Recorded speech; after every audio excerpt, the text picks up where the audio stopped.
வணக்கம் ஃப்ரெண்ட்ஸ். நம்ம 12th accountancy புக்கில் இருக்கக்கூடிய ஸ்டூடெண்ட் ஆக்டிவிட்டி தான் வந்து பார்த்துட்ருக்கோம். ஸோ சாப்டர் 5 பார்க்கலாம். Assume you are a partner in a firm.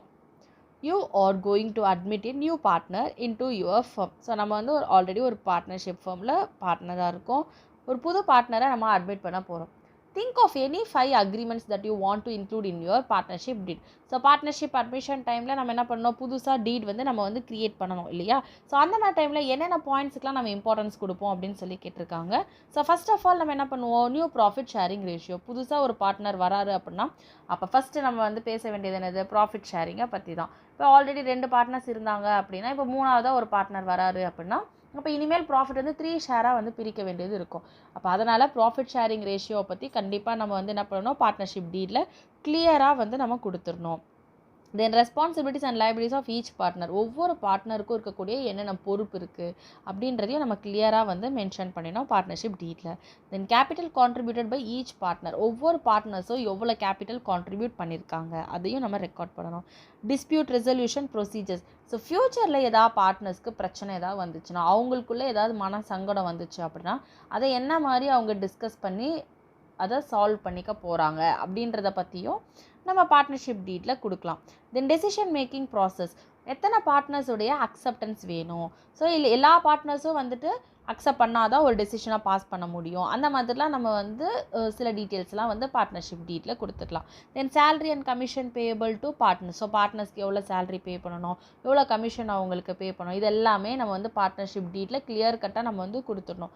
At the same time வந்து இன்ட்ரெஸ்ட் ஆன் கேபிட்டல் எவ்வளோ பர்சன்டேஜ், இன்ட்ரெஸ்ட் ஆன் ட்ராயிங்ஸ் எவ்வளோ பர்சன்டேஜ், இந்த மாதிரி டீட்டெயில்ஸ் எல்லாமே வந்துட்டு நம்ம பார்ட்னர்ஷிப் டீடில் கிளியராக கொடுத்துருக்கணும். ஸோ பார்ட்னர்ஸ்க்கு வந்துட்டு கம்பெனி வந்து லோன் கொடுக்கலாமா, இல்லை பார்ட்னர்ஸ் கிட்டேருந்து லோன் வாங்கலாமா, அது என்ன லிமிட்டில் இருக்கணும், இந்த மாதிரி சில ப்ரொவிஷன்ஸ் எல்லாமே நம்ம ஆட் பண்ணிக்கலாம். இது எல்லாமே ஒரு பிஸ்னஸ் கொஞ்சம் கொஞ்சம் டிஃப்ரென்ஸ் ஆகும்.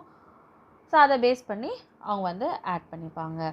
ஸோ நெக்ஸ்ட்டு ஸ்டூடெண்ட் ஆக்டிவிட்டி பார்த்தீங்கன்னா, read and analyze the following transactions. So fill in the table by writing asset or liability and put a tick in the appropriate column. So first 2 transactions are done as examples அப்படி சொல்லி கொடுத்துருக்கான். So இது வந்து related to revaluation.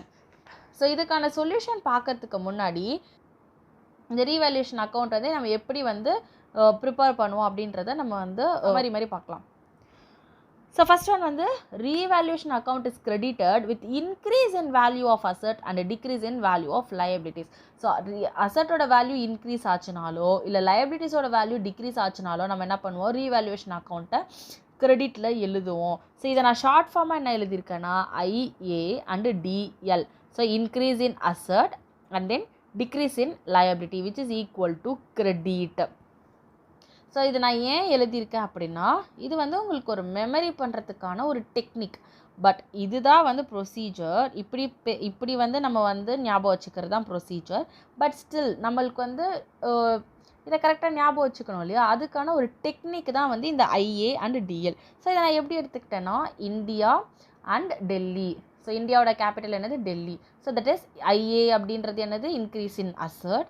So DL அப்படின்றது என்னது, decrease in liabilities.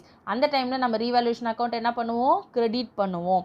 இந்த மாதிரி உங்களுக்கு எது ஈஸியாக வந்து ஞாபகம் வச்சுக்க முடியுமோ அந்த டெக்னிக்ஸ் மூலமாக இது மட்டும் இல்லை எல்லாமே நீங்கள் வந்து ஞாபகம் வச்சுக்கலாம். அக்கௌண்டன்சி ஆகட்டும், மேக்ஸில் ஃபார்முலா ஆகட்டும், எதுனாலுமே காமர்ஸில் ஏதாவது ஒரு இயர் வந்தாலோ எதுனாலுமே இந்த மாதிரி ஒரு டெக்னிக் வந்து உங்களுக்கு எது ஈஸியாக இருக்குமோ அதை வச்சு நீங்கள் ஞாபகம் வச்சுக்கலாம். அதே மாதிரி நெக்ஸ்ட் ஒன் பார்த்தீங்கன்னா, revaluation account is debited with decrease in value of asset decrease and increase in value of liabilities. ஓகேவா? அப்போ DA and IL. So DA அப்படின்றது என்னது, டிக்ரீஸ் இன் அசட். IL அப்படின்றது என்னது, இன்க்ரீஸ் இன் லயபிலிட்டி. அப்போ நம்ம என்ன பண்ணுவோம், ரீவேல்யூஷன் அக்கௌண்ட்டை டெபிட் பண்ணுவோம். ஸோ இங்கே நான் DAவை ரெப்ரசன்ட் பண்ணுறதுக்கு நான் டிராவிட் அப்படின்னு எடுத்துக்கிட்டேன். IL அப்படின்னு வரனால IPL எடுத்துக்கிட்டேன். IPL டிராவிட் ப்ளே பண்ணாரா அப்படின்னு சொல்லி யோசிக்கக்கூடாது. Is a cricketer and this is related to cricket. அந்த மாதிரி இது வந்து ஒரு டெக்னிக், நம்ம ஞாபகம் வச்சுக்கிறதுக்கான டெக்னிக். ஸோ அப்போ decrease in asset and increase in liability அப்போ நம்ம டெபிட் பண்ணணும். அண்ட் தென் அன்ரெக்கார்டட் அசட் இருந்துச்சுன்னா அதை கிரெடிட் பண்ணுவோம். இதுவே லயபிலிட்டிஸாக இருந்துச்சு அப்படின்னா அதை டெபிட் பண்ணுவோம். அதாவது இது வரைக்கும் புக்ஸில் ரெக்கார்டே பண்ணலை அப்படின்ற பட்சத்தில். அட் த லாஸ்ட் ஒன் இப்போது நம்மளுடைய ரீவேல்யூஷன் அக்கௌண்ட் எல்லாமே கிரெடிட் டெபிட்லாம் பண்ணிட்டோமா, அப்போ கிரெடிட் சைடு வந்து கிரேட்டர் தேனாக இருந்துச்சு அப்படின்னா, அதாவது டெபிட் சைடை விட கிரெடிட் சைடு அதிகமாக இருந்தது அப்படின்னா, இட் ரெப்ரசன்ட்ஸ் ரீவேல்யூவேஷன் ப்ராஃபிட். அதாவது என்னது, சி கிரேட்டர் தேன் டி. இதை நம்ம எப்படி சொல்லலாம் அப்படின்னா, நம்மளோட கோல்டன் ரூலில் வந்து பார்த்திங்கன்னா நாமினல் அக்கௌண்ட்டுக்கான ரூல் என்னது, கிரெடிட் ஆல் இன்கம்.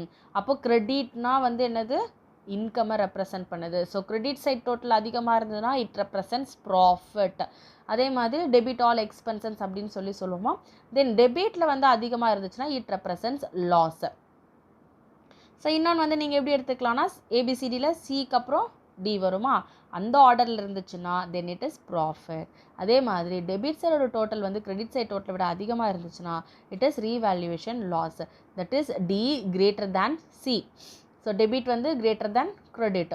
ஸோ அப்போ வந்து என்னது, டி வந்து டிக்கு அப்புறம் சி வராது இல்லையா, then it is a loss. அப்போ ரிவர்ஸில் இருக்குது. ஸோ இது வந்து உங்களுக்கு வந்து ஒரு மெமரிக்கான டெக்னிக். இப்போ வந்து இந்த டெக்னிக்கை பேஸ் பண்ணி இதுக்கான சொல்யூஷனை நம்ம ஃபைண்ட் அவுட் பண்ணுவோம். ஸோ ஃபஸ்ட்டு ரெண்டுத்துக்கு வந்து என்ன கொடுத்துருக்காங்க, இதிலே கொடுத்துருக்காங்க. ஸோ ஃபஸ்ட்டு என்னது, the value of inventory should be revalued from 2500 to 3000. அப்போ இங்கே வந்து இன்வென்ட்ரின்றது என்னது, அசட்டு. அசட்டோட வேல்யூ என்ன ஆயிருக்கு, இன்க்ரீஸ் ஆகிருக்கு. ஸோ அசட்டு இன்க்ரீஸ் ஆகிருக்கு. அசட் வேல்யூ இன்க்ரீஸ் ஆச்சுன்னா என்னது, ஐஏ, தட் இஸ் இந்தியா. அப்போது கிரெடிட் ரீவேல்யூஷன் அக்கௌண்ட்.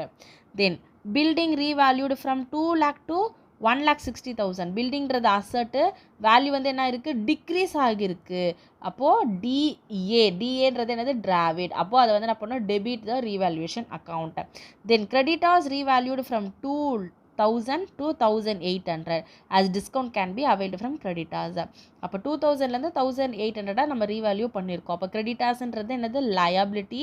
லயபிலிட்டியோட வேல்யூ என்ன இருக்குது, டிக்ரீஸ் ஆகிருக்கு. That is DL, that is Delhi. அப்போ என்னது, credit revaluation account. Then value of furniture decreased by 2,000. So furniture வந்து என்னது, அசட்டு. அசட் வேல்யூ வந்து டிக்ரீஸ் ஆகிருக்கு, டிஏ, தட் இஸ் டிராவிட். அப்போ அதை என்ன பண்ணுவோம், debit revaluation account. So same way the provision for outstanding wages would be created for 1,000. So 1,000 ருபீஸ்க்கு என்ன பண்ணுறாங்கன்னா அவுட்ஸ்டாண்டிங் வேஜஸை க்ரியேட் பண்ணுறாங்க. ஸோ அவுட்ஸ்டாண்டிங் வேஜஸ் வந்து நம்ம எதில் காட்டுவோம், லயபிலிட்டி சைட்டில். அப்போ outstanding wages is a liability.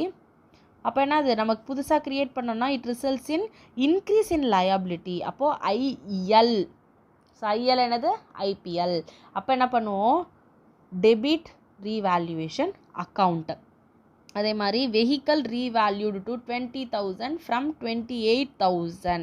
So என்னது, 28,000லேருந்து 20,000க்கு கொண்டு வந்திருக்காங்க. அப்போ வெஹிக்கல்ன்றது என்னது, அசட்டு. அசட் வேல்யூ இங்கே என்ன இருக்குது, டிக்ரீஸ் ஆகிருக்கு ஃப்ரம் டூ. ஸோ ஃப்ரம் 28,000லேருந்து 20,000க்கு. அப்போ அசட் வேல்யூ டிக்ரீஸ் ஆகிருக்கு, டிஏ. அப்போ என்ன பண்ணணும், ரீவேல்யூஷன் அக்கௌண்ட்டை நம்ம டெபிட் பண்ணணும். Next outstanding salary. Outstanding salary வந்து என்னது, liability. would be created for ₹10,000. அப்போ liability வந்து என்ன இருக்குது, இன்க்ரீஸ் ஆகிருக்கு, ஐஎல். அப்போ டெபிட் ரீவேல்யூவேஷன் அக்கௌண்ட்.